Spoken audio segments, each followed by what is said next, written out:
सबसे बड़ी खबर, मुजफ्फरपुर टाइम बम की जांच को पहुंचे यूपी पुलिस ने किया पूरी तरह से जांच। जी हां, मुजफ्फरपुर के 3 कुमुठिया में ड्रग सप्लायर के यहां मिले 3 टाइम बम का अब तक की पूछताछ में कोई आतंकी या नक्सली कनेक्शन नहीं मिला है। फिलहाल 3 संदिग्धों से दिल्ली एनआईए की टीम समेत कई जांच एजेंसियों की पूछताछ लगातार जारी है। एडीजी मुख्यालय जितेंद्र सिंह गंगवार ने प्रेस वार्ता में कहा कि मुख्य आरोपी की जैकी की गिरफ्तारी के बाद से ही पता चल पाएगा कि टाइम बम बनाने का मकसद क्या था। उसकी तलाश में राज्य के अंदर और बाहर की 2 टीमें छापामारी में जुटी है। जैकी ने ही अपने भाई जावेद को बम रखे झोले दिए थे। आरोपित के खिलाफ एनडीपीएस आर्म्स एक्ट और विस्फोटक अधिनियम के तहत एफआईआर दर्ज की है।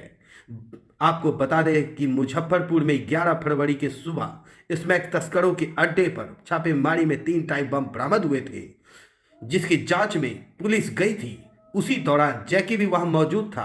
पुलिस को देखते ही जैकी छत से कूदकर फरार हो गया। जल्द ही पुलिस द्वारा पूरी तरह से गिरफ्तारी करने के लिए उस पर नकेल कस रही है। तभी पकड़ने के बाद उन तमाम जानकारी को जुटा पाएगी। बम रखने अथवा बम बनाने के पीछे की क्या मंसूबा था। पुलिस और एनआईए की टीम लगातार छापामारी कर रही है। जल्द ही गिरफ्तारी कर इसका खुलासा किया जाएगा। ग्राउंड जीरो से राहुल राणा। क्या कह रहे हैं एडीजी बिहार जितेंद्र सिंह गंगवार, आप पहले खुद सुने। उमैर को पकड़ा गया, जो कि एक फेरी का काम करता है, बुलंदशहर यूपी का रहने वाला है। उमैर से भी इस घटना के बारे में पूछताछ की जा रही है और मुजफ्फरपुर पुलिस के द्वारा बुलंदशहर पुलिस और बाकी सहयोग से भी वहां भी छापेमारी की गई है, परंतु उस घर पर भी बुलंदशहर पर भी कोई आपत्तिजनक सामान नहीं मिला। कुल मिलाकर के इस पूरे प्रकरण में जो करीब 600 ग्राम स्मैक और जो ठोस पदार्थ मिला है, 100 स्मैक की पुड़ियां मिली है, 5 कारतूस का खोखा भी मिला है और जो इलेक्ट्रॉनिक सर्किट और जो बम जैसा सामान मिला है वो 3 मिले हैं। 4 मोबाइल फोन भी मिले हैं।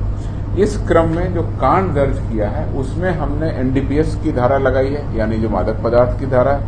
हमने उसमें विस्फोटक पदार्थ अधिनियम भी लगाया है और हमने उसमें आर्म्स एक्ट भी लगाया है, चूंकि कारतूस के खोखे भी मिले।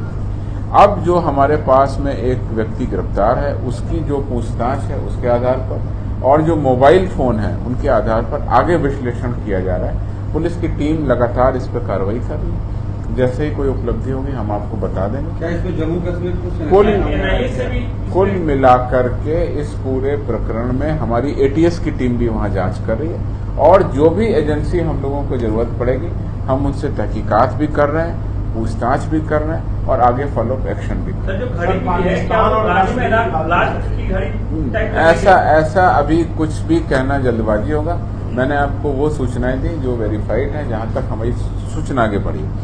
3 धाराओं में केस दर्ज हो गया और गंभीर आपराधिक मुकदमा दर्ज है। एक व्यक्ति को जेल भेज दिया गया है। बाकी जो पूछताछ में चीजें आई हैं उसका भी वेरिफिकेशन हो रहा है।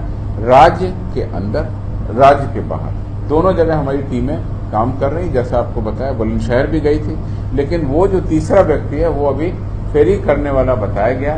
फेरी करने के क्रम में उसके जम्मू कश्मीर या साउथ के कई राज्यों में या बिहार में भी पहले आने जाने की सूचना मिली है, उस पर भी हम कर रहे हैं।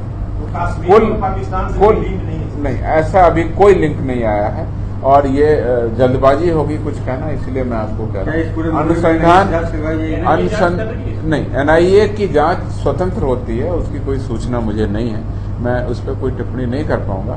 बिहार पुलिस के द्वारा जो कार्रवाई की गई है वह नशाबंदी को सफल बनाने के क्रम में जब छापेमारी हुई उसमें ये सारी बरामदगी हुई और उसी क्रम में मैंने आपको बताया कि किस तरह से बिहार पुलिस के द्वारा अन्य राज्यों में जाकर के